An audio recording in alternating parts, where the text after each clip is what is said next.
Sadhguru, une grande partie de votre travail a consisté à aider les gens à s'épanouir au maximum de leur potentiel, à vivre une vie à part entière. Je me souviens d'avoir visité votre merveilleuse école Isha qui reflète bon nombre des valeurs décrites par Sirken. Et je me demande si vous pouvez nous dire ce qui, selon vous, constitue l'école parfaite et comment Isha ou l'une de vos écoles répond-elle au désir naturel d'un être humain de savoir. Je suis heureux qu'il n'y ait pas d'école parfaite, où que ce soit, parce que cette aspiration à la perfection est très orientée vers la mort. C'est quelque chose que la plupart des gens n'ont pas compris. La nature de la vie n'est jamais parfaite. Seule la mort est parfaite. Jamais la mort ne s'est produite de façon imparfaite. Jamais la vie ne s'est passée de façon parfaite. Si l'école concerne la vie, alors il n'y a pas d'école parfaite. Ayant dit cela, comme quelqu'un l'a dit, pas lui, quelqu'un, d'Angleterre, non, je le vois comme une représentation de l'Angleterre. Quelqu'un a dit que l'éducation est un mal nécessaire. C'est un mal nécessaire parce que il y a un mal résident dans le monde. Nous avons des aspirations très compliquées, au sens où, essentiellement, la majeure partie de l'éducation essaie de fabriquer des rouages avec une machine plus grande que nous avons construite. Nos enfants sont le carburant, malheureusement. Nous devons les placer dans un certain créneau où ils fonctionneront bien. Et quand on voit le monde ne concerne plus les gens. Le monde tourne autour du moteur économique que nous conduisons, il est devenu plus grand que nous. Nous devons garder le moteur en marche, nous avons peur de l'arrêter un instant. On est obligé de continuer. Maintenant, le problème est que nous avons créé un monde. Si nos économies échouent, nous serons déprimés. Si nos économies réussissent, nous serons damnés pour de bon. Je pense que c'est mieux que vous soyez déprimés. Maintenant, à propos de l'école, comme moyen de fabriquer des rouages pour la machine, il y a beaucoup de façons de le faire, chaque nation a son propre système. Si je dois vous donner une forme particulière, parce que vous devez rentrer dans une machine spécifique, c'est un processus cruel. Mais maintenant, nous ne pouvons pas laisser la machine tomber en panne. Constamment, elle doit absorber, et l'humanité est la pièce de rechange. Donc nos enfants sont le carburant et les pièces de la machine qui y entrent pour faire fonctionner la plus grande machine, c'est un aspect. Donc c'est pourquoi j'ai abordé l'éducation dans 3 dimensions différentes, que les gens autour de moi essayent encore de saisir. Pourquoi? C'est 3 choses différentes. Il y a une forme d'éducation appelée Isha Vidya, je pense qu'ils ont peut-être montré quelque chose à ce sujet. Ceci est pour les populations rurales en Inde, où le problème est qu'ils se trouvent dans un gouffre économique et social dont ils ne peuvent pas sortir tout seuls. La seule échelle pour eux, c'est l'éducation. Une éducation qui mène à l'emploi. Mais il y a des gens assez aisés qui ont peut-être traversé cela la génération précédente, mais cette génération n'a pas besoin de penser « comment gagner ma vie ?»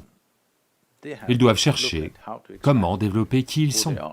Donc nous avons Isha Home School, qui subvient à cela, parce que ce genre d'éducation coûte de l'argent. Donc, seuls les gens qui en ont les moyens peuvent le faire. Coûter de l'argent n'a pas le même sens qu'ici. Selon les standards indiens, ça coûte de l'argent. Et il y a une autre forme d'éducation, où les gens n'ont pas envie de servir cette machine-ci ou cette machine-là, ils veulent que les individus s'épanouissent. Donc nous avons Isha Samskriti, où il n'y a pas d'éducation académique d'aucune sorte. Ils apprennent seulement la musique, la danse, l'art, le sanskrit, Kalari, qui est la mère de tous les arts martiaux, et la danse classique, la musique classique, le yoga, l'anglais comme un passeport pour le monde.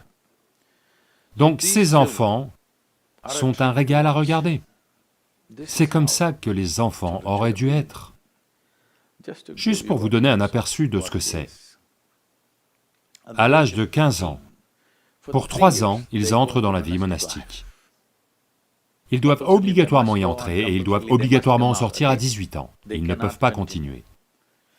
Ils vont vivre une vie monastique pendant 3 ans, mais après 3 ans, ils ne peuvent pas continuer. Ils doivent y mettre fin et retourner à la vie normale.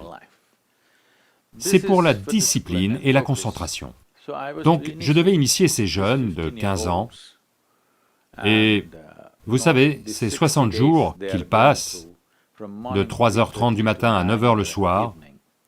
Ils font presque 8 heures de méditation, toutes sortes de sadhanas, complètement silencieux, pendant 60 jours. Des enfants de 15 ans, totalement silencieux. Donc il ne reste que 5 jours avant l'initiation, je veux voir comment ils sont, et j'y vais à 3h30 du matin pour les voir. Tous ces enfants sont juste assis, comme ça, immobiles. Je les ai juste regardés, et ils étaient littéralement rayonnants. Je me suis assis là et j'ai pleuré, parce que je n'ai jamais vu d'enfant comme ça dans ma vie. Je n'étais définitivement pas comme ça à 15 ans. J'étais loin de ce qu'ils sont aujourd'hui. Mais vous ne pouvez pas rendre le monde entier comme ça. C'est un idéal vers lequel il faut travailler. L'idée de ce genre de scolarisation est juste de développer le corps humain et le cerveau humain sans aucune attention. Sans aucune attention quant à ce qu'ils devraient devenir. Ils peuvent devenir ce qu'ils veulent. La seule chose c'est, le corps humain et le mental humain devraient se développer à leur pleine capacité et l'attention est la chose principale. Une attention sans distinction et impartiale est ce que nous essayons de développer chez les enfants, qu'ils apprennent à prêter attention à tout de la même manière, qu'on ne divise pas le monde en choses bonnes et choses mauvaises, choses hautes, choses basses, choses divines, choses diaboliques, choses sales, choses sacrées. Non, vous apprenez à prêter la même attention à tout. C'est le fondement de cette forme d'éducation. Que vont-ils faire? Que vont-ils faire est l'aspiration, donc je leur ai garanti une chose, 12 ans. Si vous entrez à l'école, l'engagement est de 12 ans. Vous devez, si vous venez à 6 ans, à 18 ans, vous pouvez partir. Donc ils m'ont demandé que vont faire les enfants. J'ai dit une chose que je peux vous assurer, on ne vous donnera pas de diplôme à la fin. Ils ont dit, Sadhguru quoi? J'ai dit, quelqu'un m'a-t-il demandé quel est mon diplôme? Il n'y a qu'à l'ambassade américaine, ils m'ont demandé. Vous savez, il y a presque 20 ans, ou 18 ans, quand je suis allé demander le visa pour venir aux États-Unis, le consul général voulait me rencontrer, c'était une femme. Je suis allé à la rencontre et elle m'a dit, « Oui, je sais ce que vous avez fait et tout ça, mais avez-vous un diplôme de yoga? Parce qu'en Amérique, vous allez en avoir besoin. » J'ai dit, si j'avais demandé un diplôme à mon gourou, il m'aurait tué, donc je n'en ai pas. Donc, j'ai dit, pas de diplôme, parce que les portes dans le monde s'ouvrent peut-être un peu lentement pour vous, mais quand elles s'ouvrent, elles restent ouvertes. Parce que, pas par qualification, mais par compétence, vous ouvrez des portes.